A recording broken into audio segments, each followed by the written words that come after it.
ಯಾಕೆ ಗೋಪಾಲ್ ಪೂಜಾರಿ ಎನ್ನುವಂತಹ ಸಂತೋಷ್ ರಾವ್ನನ್ನ ನೋಡಿದಂತಹ ಒಂದು ಸಾಕ್ಷಿಯನ್ನ ಕೋರ್ಟಿಗೆ ಯಾಕೆ ಕರ್ತರ್ಲಿಲ್ಲ ಕೇಳಿ. ಆಮೇಲೆ FSL ಮಾಡಿದಂತಹ ಮಾಬಲ್ ಶೆಟ್ಟರ್ಗೆ ಎಲ್ಲಾ ರಿಪೋರ್ಟ್ ಇದ್ರು ಸಹಿತ ಅವ್ರನ್ನ ಯಾಕೆ ಕ್ರಾಸಿಂಗ್ ಅಲ್ಲಿ ಜಾಸ್ತಿ ಪ್ರಶ್ನೆಗಳನ್ನ ಕೇಳಲಿಲ್ಲ ಕೇಳಿ. ಇವೆಲ್ಲ ಪ್ರಾಸಿಕ್ಯೂಷನ್ ಫೇಲ್ಯೂರ್. ಅವನು ನಿರಪರಾಧಿ ಅಂತ ಹೋಗಿಲ್ಲ, ಬೆನಿಫಿಟ್ ಆಫ್ ಡೌಟ್ಸ್ ಮೇಲೆ ಹೋದ. ಕಿರಿಕೀರ್ತಿದು ಬಹಳ ಅತಿ ಆಗ್ತಾ ಇಲ್ವಾ? ಒಬ್ಬ ಹೆಣ್ಣು ಮಗಳನ್ನ ಕಳ್ಕೊಂಡಿರುವಂತಹ ಕುಟುಂಬದವರ ಸಂಕಟ ಈ ವ್ಯಕ್ತಿಗೆ ಏನಾದರೂ ಗೊತ್ತಿದೆಯೇನ್ರಿ? 13 ವರ್ಷಗಳಿಂದ ಹೋರಾಟ ಆಗ್ತಾ ಇದೆ. ಈ ವ್ಯಕ್ತಿ ಈಗ ನಡೀತಾ ಇರುವಂತಹ ವಿಚಾರ ಅಸ್ಥಿ ಪಂಜರಗಳ ಬಗ್ಗೆ ನಡೀತಾ ಇದೆ. ಈ ವ್ಯಕ್ತಿಗಳು ಏನು ಮಾಡ್ತಾ ಇದ್ದಾರೆ? ಸೌಜನ್ಯ ಪ್ರಕರಣವನ್ನು ಮುನ್ನೆಲೆಗೆ ತರ್ತಾ ಇದ್ದಾರೆ.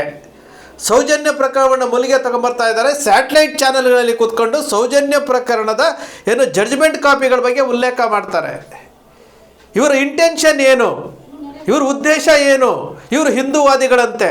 ಕಿರಿಕೀರ್ತಿ ಪತ್ರಕರ್ತನ ಅಥವಾ ಹಿಂದೂ ಹೋರಾಟಗಾರನ? ಪತ್ರಕರ್ತ ಅಂತ ಹೇಳ್ಕೊಂಡು ಏನೇನು ಡ್ರಾಮಾ ಮಾಡ್ತಾ ಇದ್ದಾರೆ. ಪತ್ರಕರ್ತ ಅಂತ ಹೇಳ್ತಾನೆ, ಇಲ್ಲಿ ಹೋರಾಟ ಮಾಡೋ ಜಾಗದಲ್ಲಿ ಹೋಗಿ ಕುತ್ಕೊಂಡು ಮಾತಾಡ್ತಾನೆ.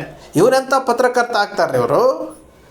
ಏನಾಗಿದೆ ಈ ಸ್ಯಾಟಲೈಟ್ ಚಾನೆಲ್ಗಳಿಗೆ, ಈ ಪಬ್ಲಿಕ್ ಟಿವಿಗೆ, ಸುವರ್ಣ ವಾಹಿನಿಗೆ, ರಿಪಬ್ಲಿಕ್ ಕನ್ನಡಕ್ಕೆ, ಪವರ್ ಟಿವಿಗೆ ಏನಾಗಿದೆ ರೀ? ಕನ್ನಡದಲ್ಲಿ ಇರುವುದೇ 5-6 ಚಾನೆಲ್ಗಳು. ನೀವುಗಳು ಸಹ ಈ ರೀತಿ ದಾರಿ ತಪ್ಪಿಬಿಟ್ರೆ ಚಾನೆಲ್ಗಳೇ ಇಲ್ದಂಗೆ ಆಗ್ಬಿಡುತ್ತಲ್ರಿ. ಯೂಟ್ಯೂಬರ್ಸ್ಗಿಂತ ಕಡೆಯಾಗಿ ಹೋಗ್ತಾ ಇದ್ದೀರಿ. ಇಡೀ ಪತ್ರಿಕೋದ್ಯಮಕ್ಕೆ ಒಂಥರ ಕಳಂಕ ತರುವಂತಹ ಕೆಲಸ ಮಾಡ್ತಾ ಇದ್ದೀರಿ. ನಿಮ್ಮ ಕರ್ತವ್ಯ ಏನು? ನಿಮ್ಮ ಕೆಲಸ ಏನು? ಧ್ವನಿ ಇಲ್ಲದವರ ಪಾಲಿಗೆ ಧ್ವನಿ ಆಗಬೇಕು. ಇವತ್ತು ಲೋಗಗಳನ್ನು ತೆಗೆದು ಬಿಸಾಕೋ ಮಟ್ಟಿಗೆ ನೀವುಗಳು ನಡ್ಕೊಳ್ತಾ ಇದ್ದೀರಿ ಅಂತಂದರೆ ಅತಿ ಆಯ್ತಲ್ವಾ? ಇದು ಅತಿ ಆಗಲಿಲ್ವಾ?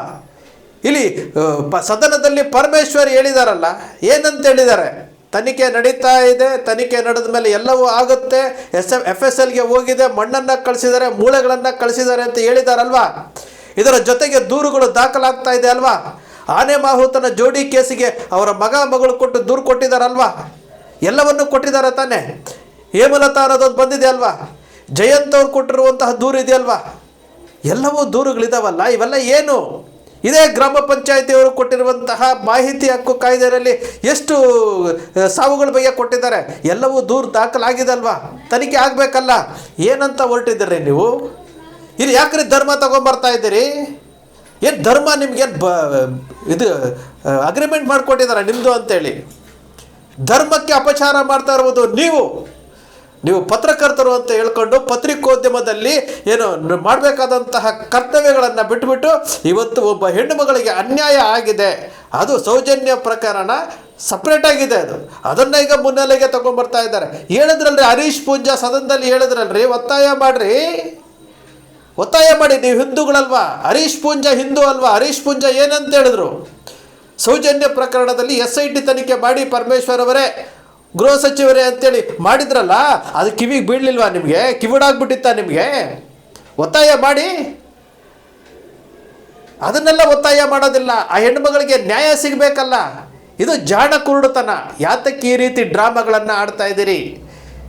ಯಾತಕ್ಕೆ? ಯಾರನ್ನ ಉಳಿಸೋದಕ್ಕೆ? ನೀವು ಎಷ್ಟೇ ತಿಪ್ಪರ್ಲಾಗ ಹಾಕಿ ಏನೇ ಮಾಡು, ಏನೇ ಬ್ರೇಕಿಂಗ್ ನ್ಯೂಸ್ ಕೊಟ್ಟರು ಸಹ ಯಾವುದು ಫಲಿಸ್ತಾ ಇಲ್ರಿ. ಧರ್ಮಯುದ್ಧ ಇದು ಧರ್ಮಯುದ್ಧ.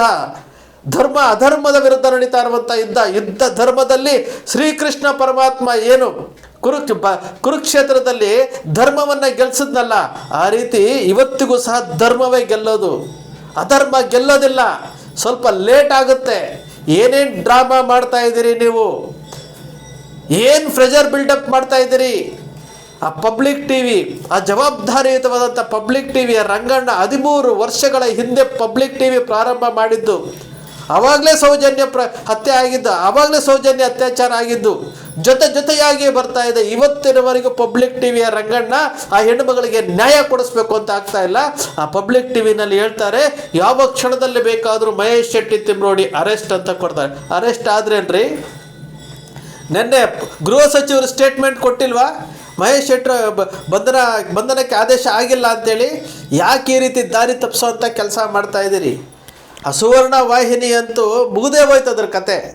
ಪವರ್ ಟಿವಿಗಿಂತ ಅಧ್ವಾನ ಆಗ್ತಾ ಇದೆ. ಆ ಪವರ್ ಟಿವಿ ಅಂತೂ ಮುಗಿದೇ ಹೋಯ್ತು ಅದ್ರದ್ದು. ತಾನು ಏನು ಮಾಡ್ತಾ ಇದ್ದೀನಿ ಅನ್ನೋದೇ ಗೊತ್ತಿಲ್ಲ ಅದಕ್ಕೆ. ಇದು ನಮ್ಮ ಏನೋ ಜವಾಬ್ದಾರಿಯುತವಾದಂತಹ ಮಾಧ್ಯಮಗಳು ನಡ್ಕೊಳ್ತಾ ಇರುವಂಥದ್ದು. ನೀವೇನೇ ತಿಪ್ಪರ್ಲಾಗ ಹಾಕ್ರಿ, ನೀವೇನೇ ಮಾಡ್ರಿ, ಆದರೆ ಸತ್ಯ ಗೆಲ್ಲುತ್ತೆ. ಇವತ್ತು ಸೌಜನ್ಯ ಹೋರಾಟ ಇರ್ಬೋದು, ಇವತ್ತೇನು ಹೆಣ್ಣು ಮಕ್ಕಳಿಗೆ ಆಗ್ತಾ ಇರುವಂತಹ ಅನ್ಯಾಯಗಳ ಬಗ್ಗೆ ಏನು ದನಿ ಎತ್ತುತ್ತಾ ಇದ್ದಾರಲ್ಲ, ಒಂದು ಪ್ರಜ್ಞಾವಂತರ ಟೀಮ್ ಇದೆ ರೀ. ಯಾರಿದ್ದಾರೆ? ಕೋಟಾ ಶ್ರೀನಿವಾಸ ಪೂಜಾರರು ಒಬ್ಬ ಹೆಣ್ಣು ಮಗಳಿಗೆ ಅನ್ಯಾಯ ಆಗಿದೆ, ಆ ಹೆಣ್ಣು ಮಗಳಿಗೆ ಏನೋ ಸೌಜನ್ಯಗೆ ತನಿಖಾ ಸಂಸ್ಥೆಗೆ ಕೊಟ್ಟು ತನಿಖೆ ಮಾಡಿಸಿ ಅಂತ ಹೇಳ್ಬಿಟ್ಟು ಪತ್ರ ಬರೀತಾರೆ ಅಂತಂದರೆ, ಏನು ವಿದೇಶಗಳಿಂದ ಹಣ ಬರ್ತಾ ಇದೆ ಅಂತೆ, ಅದಕ್ಕೆ ತನಿಖೆ ಮಾಡಬೇಕು ಅಂತೇಳಿ ಅಮಿತ್ ಶಾ ಅವರಿಗೆ ಲೆಟರ್ ಬರೀತಾರಂತೆ. ಎಂಥ ಕೋಟಾ ಶ್ರೀನಿವಾಸ ಪೂಜಾರ ಮೇಲೆ ಬಹಳ ಗೌರವ ಇತ್ತು. ಇವರು ಸಹ ಹೀಗೆ ಆಗ್ಬಿಟ್ರ? ಯಾವ ಹಣ ಯಾವ ಮೂಲದಿಂದ ಬರ್ತಾ ಇದೆ? ಇವತ್ತು ಯಾರ್ರೀ ಅಸ್ಥಿ ಪಂಜರಗಳ ಬಗ್ಗೆ ಇವತ್ತು ಏನು ಪೊಲೀಸಿಗೆ ಕಂಪ್ಲೇಂಟ್ ಕೊಟ್ಟು SP ಆಫೀಸ್ಗೆ ದೂರು ಕೊಟ್ಟವ್ರು ಯಾರು? 164 ಸ್ಟೇಟ್ಮೆಂಟ್ ಮಾಡಿಸಿದವ್ರು ಯಾರು? ವಕೀಲರ ತಂಡ ಅಲ್ವೇನ್ರಿ? ಹಣ ಬರ್ತಾ ಇದೆಯಂತೆ. ಎಲ್ಲಿಂದ ಹಣ ಬರ್ತಾ ಇದೆಯಂತೆ? ಯಾವ್ಯಾವ ವಿಚಾರಗಳನ್ನು ಎಲ್ಲೆಲ್ಲಿ ಯಾವ್ಯಾವ ವಿಚಾರವನ್ನು ತಿರುಚಲಿಕ್ಕೆ ಸಾಧ್ಯವೋ ಅಷ್ಟು ತಿರುಚ್ತಾ ಇದ್ರಲ್ಲ. ನಿಜಕ್ಕೂ ನೀವೆಲ್ಲ ಹಿಂದೂ ಧರ್ಮದ ಏನೋ ಸಂರಕ್ಷಕರ? ನೀವು ಹಿಂದೂ ಧರ್ಮದ ಸಂರಕ್ಷಕರಾದರೆ ನಿಮ್ಮ BJP ಪಕ್ಷದಲ್ಲಿ ಹುದ್ದೆಗಳನ್ನು ತೆಗೆದುಕೊಂಡು ಶಾಸಕ ಸಂಸದರಾಗಿದ್ದರಲ್ಲ, ರಾಜೀನಾಮೆ ಕೊಟ್ಬಿಟ್ಟು ಹಿಂದೂ ಧರ್ಮ ಉಳಿವಿಗಾಗಿ ಹೋರಾಟ ಮಾಡಿ. ಅವತ್ತು ನೀವು ಒಪ್ಕೊಳ್ತೀವಿ. ನಿಮಗೆ ಓಟಿಗೋಸ್ಕರವಾಗಿ ಈ ರೀತಿಯಾಗಿ ಧರ್ಮವನ್ನು ಯಾಕ್ರೆ ಬಳಸ್ಕೊಳ್ತಾ ಇದ್ದೀರಿ? ಇಲ್ಲಿ ರಾಜ್ಯಸಭಾ ಸದಸ್ಯರು ನಿನ್ನೆ ಪ್ರೆಸ್ ಸ್ಟೇಟ್ಮೆಂಟ್ ಕೊಡ್ತಾರೆ, ನಿನ್ನೆ ವಿಡಿಯೋದಲ್ಲಿ ಮಾತನಾಡ್ತಾರೆ. ಅನ್ಯಾಯ ಆಗಿದೆ, ನೋವಾಗಿದೆ ಅಂತಾರೆ. ಅವರಿಗೆ ನೋವಾಗ್ತಾ ಇದ್ದಾರೆ. ಇಲ್ಲಿ ಹೆಣ್ಣು ಮಕ್ಕಳನ್ನ ಕಳ್ಕೊಂಡಿರೋರಿಗೆ ನೋವಾಗಲ್ವಾ? ಆ ನ್ಯಾಯ ಕೇಳೋದು ತಪ್ಪೇನ್ರಿ? ಆ ಗ್ಯಾರಂಟಿ ನ್ಯೂಸ್ನಲ್ಲಿ ಕುಸುಮಾವತಿ ಅವರು ಹೇಳ್ತಾರಲ್ಲ, ತಮ್ಮ ಮನೆ ಕಟ್ಟಿದ್ದೀವಿ ಅಂತೇಳಿ. ನಮ್ಮಲ್ಲಿ ಇಷ್ಟೆಲ್ಲ ನಾವು ಬೆಳಿತೀವಿ, ನಮಗಿಷ್ಟು ಸಾಲ ಇದೆ, ಬನ್ನಿ ಸಾಲ ಪತ್ರ ಕೊಡ್ತೀನಿ, ಸಾಲ ತೀರಿಸಿ ಅಂತ ಹೇಳಿದ್ರಲ್ಲ. ಏನೇನು ಸ್ಟೋರಿಗಳನ್ನು ಹಾಕ್ತಿರ್ರಿ? ಅವರು ಮನೆ ಕಟ್ಟಬಾರ್ದಂತೆ, ಅವರು ಚೆನ್ನಾಗಿರಬಾರ್ದಂತೆ, ಏನೇನು ಸ್ಟೋರಿಗಳನ್ನು ಹಾಕ್ತೀರಿ? ಗ್ಯಾರಂಟಿ ನ್ಯೂಸ್ನಲ್ಲಿ ಮಾತಾಡಿದಾರಲ್ಲಪ್ಪ, ಸಾಲ ಎಷ್ಟಿದೆ ಅಂತ ಹೇಳಿದಾರಲ್ಲ, ಸಾಲ ತೀರಿಸಿ. ವಿದೇಶದಿಂದ ಫಂಡ್ ಬರುತ್ತಂತೆ. ಯಾವನ್ರಿ ಕೊಡ್ತಾನೆ ವಿದೇಶದಿಂದ ಫಂಡು? ನಾವು 3 ವರ್ಷದಿಂದ ಹೋರಾಟ ಮಾಡ್ತಾ ಇದ್ದೀವಿ, ನಮಗೆ ಯಾರು 1 ರೂಪಾಯಿ ಕೊಟ್ಟಿಲ್ಲಪ್ಪ. ಸತ್ಯದ ಪರವಾಗಿ ನಿಂತ್ಕೊಂಡಿದ್ದೀವ್ರಿ. ನಿಮ್ಮ ಥರ ಏನು ಪತ್ರಕರ್ತರು ಅಂತ ಹೇಳ್ಕೊಂಡು ಈ ರೀತಿ ದಾರಿ ತಪ್ಪಿಸುವಂಥ ಕೆಲಸ ನಾವು ಮಾಡ್ತಾ ಇಲ್ಲ. ಹೋರಾಟಗಾರರ ಮನಸ್ಥಿತಿ ಒಂದೇ. ಹೈ ವಿಟ್ನೆಸ್ ಇವತ್ತು ಬಂದಿದ್ದಾರೆ. ಹೈ ವಿಟ್ನೆಸ್ ಹೇಳ್ತಾ ಇರೋದು ಸತ್ಯ ಇದೆ. ಯಾರು ಅವನು ಆಟೋ ಡ್ರೈವರು ಪವರ್ ಟಿವಿನಲ್ಲಿ ಕುತ್ಕೊಂಡು ಗಳ ಅಂತ ಹತ್ನಲ್ಲ, ಅವನ ಮೇಲೇನೂ ಸಂಶಯ ಇದೆ. ಆ ಆಡಿಯೋದಲ್ಲಿ ಇದೆಯಲ್ಲ. ಯಾಕೆ ಅವರನ್ನು ತನಿಖೆಗೆ ಒಳಪಡಿಸಬಾರ್ದು? ಯಾತಕ್ಕೆ ಅವನು ಅರೆಸ್ಟ್ ಮಾಡಿಸ್ಬೋದಾಗಿತ್ತು? ಪೊಲೀಸ್ ಭಾಷೆಯಲ್ಲಿ ಅವನಿಗೆ ಪ್ರಶ್ನೆ ಕೇಳಿದ್ರೆ ಉತ್ತರ ಹೊರಗಡೆ ಬರಲ್ವಾ? ಆಡಿಯೋ ಅರ್ಧಾಡ್ತಾ ಇಲ್ವಾ ಅದು? ಆ ಹೆಣ್ಣುಮಗಳು ಹೇಳಿಲ್ವ 30 ನಿಮಿಷದಲ್ಲಿ? ಸಾಕ್ಷಿಯಲ್ಲಿ ಅಂತಿರಲ್ಲ, ಆ ಸಾಕ್ಷಿ ಹೆಣ್ಣುಮಗಳು ಹೇಳ್ತಾ ಇದ್ದಾಳಲ್ಲ, ಅದು ಹೈ ವಿಟ್ನೆಸ್ ಅಲ್ವಾ? ಅದು ಇಂತಹ ವಿಚಾರಗಳ ಬಗ್ಗೆ ಮಾತಾಡ್ರಯ್ಯ ಅಂತಂದರೆ ಅದ್ಯಾ ಪಾಪ ಸುಜಾತ ಭಟ್ ಆ ಹೆಣ್ಣುಮಗಳು ತನ್ನ ಮಗಳ ಅಸ್ಥಿಯನ್ನು ಕೊಡಿ ಅಂತ ಕೇಳಿದ್ದನ್ನೇ ದೊಡ್ಡದಾಗಿ ಮಾಡಿ ಏನೆಲ್ಲ ಸ್ಟೋರಿಗಳನ್ನು ಮಾಡ್ತಾ ಇದ್ದೀರಿ ತನಿಖಾ ಅಂತೇಳಿ ಮಾತಾಡಬೇಕಲ್ಲ. ಕಿರಿಕೀರ್ತಿ ಅತಿ ಆಯಿತು, ಓವರಾಗಿ ಹೋಗ್ತಾ ಇದ್ದೀರಿ. ಇದು ಒಳ್ಳೆಯದಲ್ಲ. ನಿಮ್ಮ ನಡೆನೇ ಸರಿ ಇಲ್ಲ. ನಿಮ್ಮ ಕುಟುಂಬವೇ, ನಿನ್ನ ಸಂಸಾರವನ್ನು ನೀನು ಸರಿ ಮಾಡ್ಕೊಳ್ಳೋಕ್ಕೆ ಆಗಲಿಲ್ಲ. ನೀನು ಒಂದು ಸರಿ ಡ್ರಾಮಾ ಮಾಡ್ಕೊಂಡು ಸಿಂಪತಿ ಗಿಟ್ಟಿಸ್ಕೊಳ್ಳೋಕ್ಕೆ ಹೋಗ್ತಾ ಇದ್ದೀರಿ. ದಯಮಾಡಿ ಹೇಳ್ತೀನಿ ಕೇಳಿ, ಹೆಣ್ಣು ಮಕ್ಕಳ ಶಾಪ ನಿಮಗೆ ಒಳ್ಳೆಯದಾಗಲ್ಲ. ಸೌಜನ್ಯ ಇರ್ಬೋದು, ವೇದವಲ್ಲಿ ಇರ್ಬೋದು, ಪದ್ಮಲತಾ ಇರ್ಬೋದು, ಹೇಮಲತಾ ಇರ್ಬೋದು, ಈ ಹೆಣ್ಣು ಮಕ್ಕಳ ಶಾಪ ನಿಮ್ಗೆ ಒಳ್ಳೆಯದಾಗಲ್ಲ. ಕಿರಿಕೀರ್ತಿಯವರೇ, ನಾವು ಹೇಳ್ತಾ ಇದ್ದೀವಿ, ಅತಿ ಆಯಿತು, ಓವರ್ ಆಯಿತು.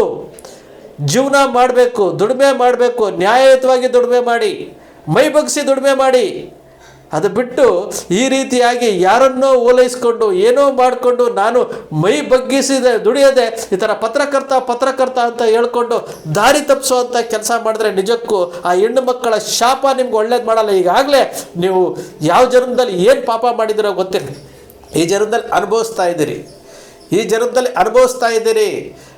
ಸ್ವಂತಹ ನಿಮ್ಮ ಸಹೋದರಿಯರೇ ನಿಮ್ಮ ಮೇಲೆ ಕಿಡಿಕಾರ್ತಾ ಇದ್ದಾರೆ. ಸ್ವಂತ ಸಹೋದರಿಯರು ಕೈ ಹಿಡಿದಂತಹ, ಪ್ರೀತಿಸಿ ಮದುವೆಯಾದಂತಹ ಧರ್ಮಪತ್ನಿ ದೂರ ಆದರೂ, ಡೈವರ್ಸ್ ಕೊಟ್ಟರು. ಯಾಕಾಯಿತು?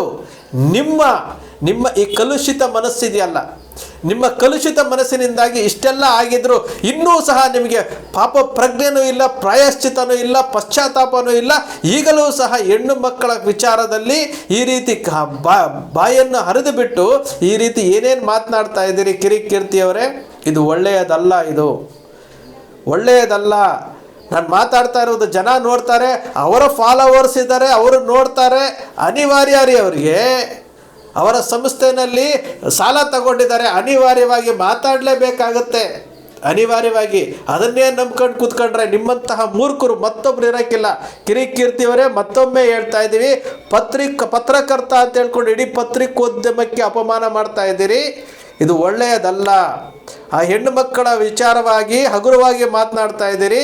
ಇದು ಅವರ ಶಾಪ, ನಿಮ್ಮನ್ನು ಸುಮ್ಮನೆ ಬಿಡೋದಿಲ್ಲ. ಇಲ್ಲದ ಹೋಗಿದ್ರೆ, ಆ ಹೆಣ್ಣು ಮಕ್ಕಳ ಶಕ್ತಿ ಇಲ್ಲದೆ ಹೋಗಿದ್ರೆ 13 ವರ್ಷಗಳ ಕಾಲ ಒಂದು ಕೇಸ್, ಬಹುಶಃ ಜಗತ್ತಿನಲ್ಲೇ ಯಾವುದೂ ಸಹ ಈ ಥರ ಕೇಸು ಹೋರಾಟದಲ್ಲಿ ಇದ್ದಂಗಿಲ್ಲ. ಇದು ಜಗತ್ತಿನಲ್ಲೇ ನಂಬರ್ 1 ಕೇಸ್ ಆಗ್ತಾ ಇದೆ. ಅರ್ಥ ಮಾಡ್ಕೊಳ್ಬೇಕಾಗತ್ತೆ, ಎಲ್ಲರಿಗೂ ಅರ್ಥ ಮಾಡ್ಕೊಳ್ಬೇಕಾಗತ್ತೆ. ಹಿಂದೂ ಧರ್ಮವನ್ನು ಬಳಸ್ಕೊಂಡು ಹಿಂದೂ ಧರ್ಮದ ಸಂರಕ್ಷಣೆ ಅಂತೇಳಿ ಹಿಂದೂ ಹೆಣ್ಣು ಮಕ್ಕಳಿಗೆ ಅಪಮಾನ ಮಾಡ್ತಾ ಇರುವಂಥದ್ದು, ಹಿಂದೂ ಹೆಣ್ಣು ಮಕ್ಕಳ ಪರವಾಗಿ ಹೋರಾಟ ಮಾಡ್ತಾ ಇರೋನ್ನ ಅಪಮಾನ ಮಾಡ್ತಾ ಇರೋದು. ಸಿಟ್ಟು ಬರುತ್ತೆ, ನೋವಾಗುತ್ತೆ. ನಾವು ಸಹ ಹೇಳ್ತೀವ್ರಿ, ನಾವು ಕಷ್ಟ ಬಂದಾಗ, ನೋವು ಬಂದಾಗ ದೇವ್ರ ಹತ್ರ ಹೇಳ್ಕೊಳ್ತೀವಿ. ಎಷ್ಟೋ ದೇವಸ್ಥಾನಗಳಲ್ಲಿ ದೇವ್ರ ಮುಂದೆ ಕಣ್ಣೀರಿಡ್ತಾರೆ, ದೇವರನ್ನು ಶಪಿಸ್ತಾರೆ. ಯಾತಕ್ಕೆ? ನಮಗೆ ಅಷ್ಟು ನೋವಾಗಿದೆ ಅಂತ ಹೇಳ್ಬಿಟ್ಟು. ಏನೆಲ್ಲ ಮಾತನಾಡ್ತೀರಿ? ಮನಸ್ಸಾಕ್ಷಿ ಅನ್ನೋದಿದ್ದರೆ, ನಿಮಗೆ ನಿಜವಾಗೂ ಆತ್ಮಸಾಕ್ಷಿ ಅನ್ನೋದಿದ್ದರೆ, ನಿಜಕ್ಕೂ ನೀವು ನಿಜವಾದಂಥ ಹಿಂದೂಗಳಾಗಿದ್ದರೆ ಅನ್ಯಾಯಕ್ಕೊಳಪಟ್ಟಿದ್ದಾರಲ್ರಿ, ಅವ್ರ ಪರವಾಗಿ ನಿಲ್ಲಬೇಕಾಗಿತ್ತು. ಹಣ ಇದೆ, ಹಣವಂತರ ಪರವಾಗಿ ನಿಲ್ಲೋದಲ್ರಿ. ಅರ್ಥ ಮಾಡ್ಕೊಳ್ಳಿ ಸ್ನೇಹಿತರೆ. ನಿಮ್ಮ ಅಕ್ಷರ ಮೀಡಿಯಾ ಸೃಷ್ಟಿ ಮಾಡೋದಿಲ್ಲ, ಕಲ್ಪನೆ ಮಾಡೋದಿಲ್ಲ, ವಾಸ್ತವದ ವಿಚಾರವನ್ನು ವಿಶ್ಲೇಷಣೆ ಮಾಡುತ್ತೆ. ನಿಮ್ಮ ಅಕ್ಷರ ಮೀಡಿಯಾದ ವಿಶ್ಲೇಷಣೆ ನಿಮ್ಗೆ ಇಷ್ಟ ಆಯಿತು ಅಂದರೆ, ಸಬ್ಸ್ಕ್ರೈಬ್ ಆಗಲಿಲ್ಲ ಅಂದರೆ ಸಬ್ಸ್ಕ್ರೈಬ್ ಮಾಡ್ಕೊಳ್ಳಿ. ಪಕ್ಕದಲ್ಲಿ ಕಾಣುವಂಥ ಬೆಲ್ ಐಕಾನ್ ಪ್ರೆಸ್ ಮಾಡಿ, ಶೇರ್ ಮಾಡಿ, ಪ್ರೋತ್ಸಾಹ ನೀಡಿ.